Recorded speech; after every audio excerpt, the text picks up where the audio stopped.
여러분이 하는 모든 생각이 정답입니다. 그 생각을 끝까지 붙잡으세요. 꼬리에 꼬리를 무는 오버플로우 파도를 타야 합니다.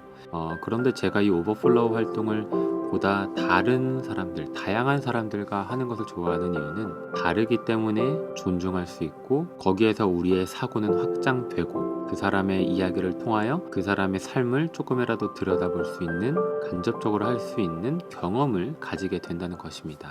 안녕하세요, 옥상형입니다. 오늘 저랑 같이 함께 오버플로우 할 작품은 에드워드 호퍼의 호텔 룸입니다. 먼저 여러분들에게 보여드릴 게 있습니다. 우연히 알라딘에 들어갔을 때 이런 걸 판매를 하더라고요. 에드워드 호퍼의 작품이 그림으로 들어간 2024년 달력입니다. 그래서 보시면은 한 달에 한 작품을 볼 수 있도록 이렇게 디자인된 달력인데요. 이거에 맞춰서 저도 내년 2024년 특히나 옥상형 채널에 제가 업로드할 오버플로우를 하기 위해서 다룰 작품을 아예 이렇게 에드워드 호퍼만 조명을 해서 조금 다룰까 합니다. 그래서 한 달에 한 작품 그리고 일주일에 한 영상을 오버플로우 다룰 때 굉장히 다양하게 조금 더 그 작품을 더 깊이 들여다볼 수 있는 시간이 될 것 같습니다. 그래서 오늘 같이 볼 작품과 2024년 1월에 여러분과 함께 깊이 들여다볼 작품은 에드워드 호퍼의 호텔룸입니다.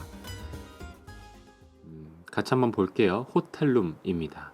단발머리의 소녀가 앉아 있습니다. 소녀가 아닐지도 모르겠어요. 소녀가 맞을까요? 아니면 아가씨? 아니면 신혼부부 결혼을 하고 허니문 여행을 온 아내일 수도 있고요. 아니면 중년 여자일 수도 있을 것 같습니다.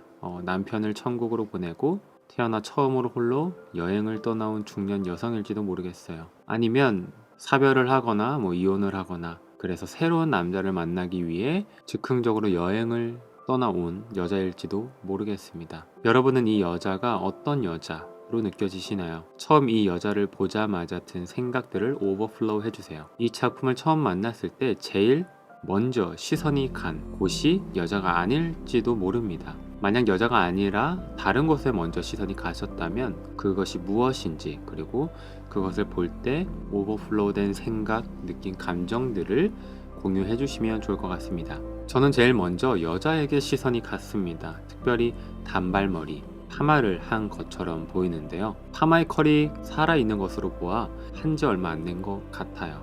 힘없이 축 늘어진 여자의 어깨와 달리 파마의 컬은 살아있습니다. 헤어스타일과 상태를 보아서 수영복은 아닌 것 같아요. 속옷인 것 같습니다. 잠깐 제목을 짚고 넘어가 볼게요. 우리가 만약 호텔룸이라는 제목을 보지 않았다면 그래도 우리는 이 작품 속 공간이 호텔룸이라는 것을 알아챌 수 있었을까요? 저는 그럴 수도 있다고 생각합니다.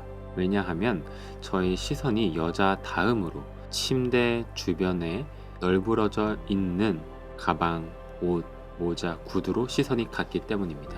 단순히 외출을 하고 돌아왔다고 하기에는 짐이 꽤 많아 보여요. 그래서 저는 이 여자가 살던 곳에서 떠나왔다는 느낌이 강하게 듭니다.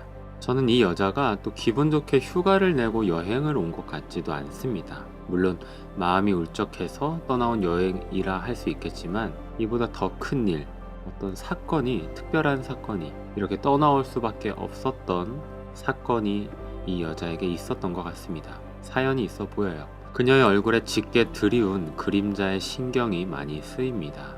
허벅지에는 이렇게 빛이 잘 묻어 있는데 신기하게도 여자의 얼굴 쪽은 굉장히 어두운 것을 볼 수 있습니다. 한번 들어보세요. 제가 세 가지 문장을 말씀드릴게요. 이 여자는 여행을 왔다. 두 번째, 이 여자는 떠나왔다. 세 번째, 이 여자는 도망쳐 왔다. 만약 여러분에게 이 세 가지의 선택지가 있다면 어떤 문장이 가장 잘 어울린다고 느껴지시나요?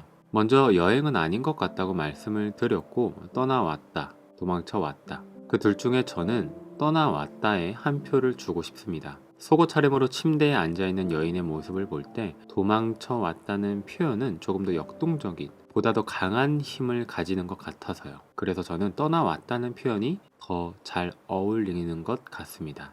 조금은 힘이 없고 무기력하고 자신의 의지와는 조금 무관하게 어쩔 수 없이 떠나올 수밖에 없었다. 그래서 마치 아무도 모르게 떨어져 있는 눈물 한 방울이 증발해 사라지는 것처럼 말이에요.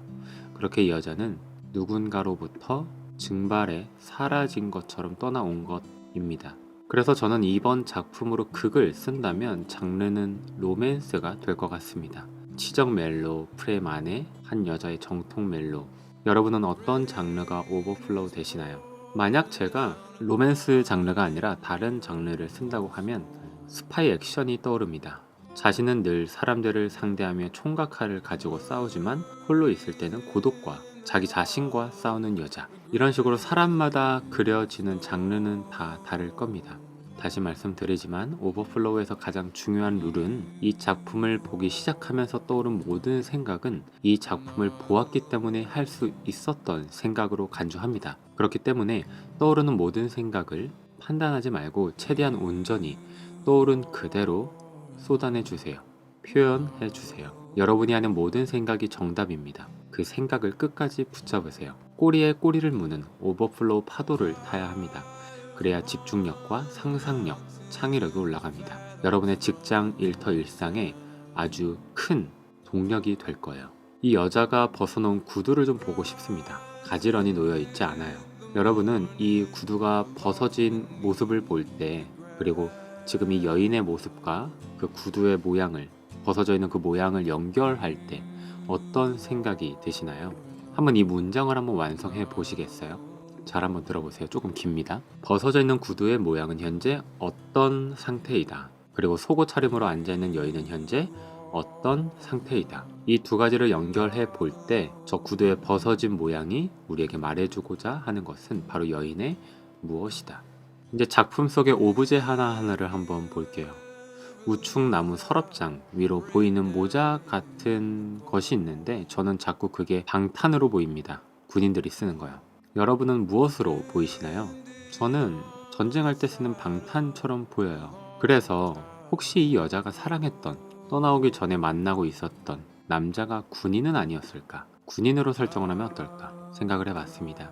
그 남자의 집에서 떠나오기 전에, 그리고 그 사람의 흔적을 가장 많이 느낄 수 있는 물건을 고르다 선택한 것이 바로 이 방탄모이지 않았을까요?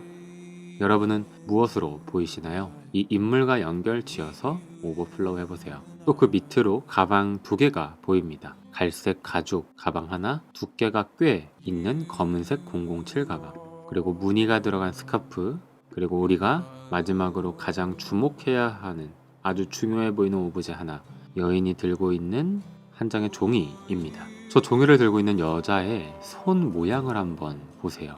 그리고 그 밑으로 가지런히 모아져 있는 여자의 두 다리. 보통 종이가 아닌 게 분명합니다. 종이는 평범할지 몰라도 그 종이에 적혀져 있는 글이 보통 글이 아닌 게 분명합니다. 이 작품의 순간은 이 여자가 그 종이에 적힌 글을 읽기 전일까요, 후일까요? 그리고 저는 이 종이가 편지지로 느껴지는데 여러분은 어떠신가요? 만약 여러분이 코미디 장르를 생각하고 계시다면 저 종이는 속도 위반 딱지일 수도 있겠네요.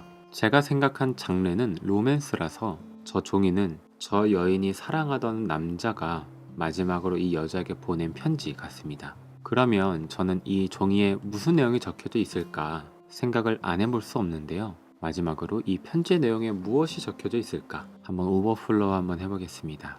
사실은 불륜 관계였던 거예요. 그래서 이 남자가 이 여자에게 마지막으로 쓴 편지에 적힌 내용은 미안함과 고마움일 것 같습니다. 문득 든 생각인데 이 호텔방조차도 그 남자가 예약 잡아준 것은 아닐까. 단순히 하루 묵고 마는 여행이 아니라 아예 평생 숙박권을 이 여자에게 그 남자가 마지막 선물로 준 것일 수도 있을 것 같아요. 결국 이 여자는 물론 불륜 관계였지만 서로 사랑했지만 호텔방에 홀로 남겨진 신세가 되었습니다.